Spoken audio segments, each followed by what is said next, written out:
ஈஸியா இருக்கும். நல்லா 2 அலசல் தண்ணி கூட இருந்தா தண்ணி தண்ணி வராம கொடுங்கப்பா. கட்டியா பிடிச்சிக்க. அதெல்லாம் பத்திரமா வந்துருது. ஒரு வெயிட்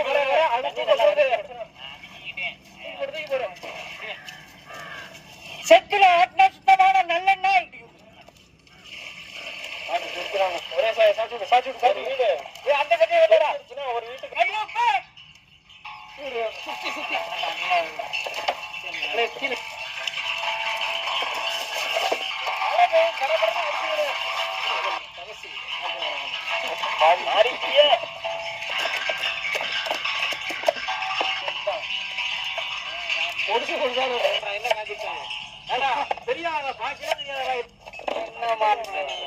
மூட்டை மூட்டை சொல்லிக்கிட்டு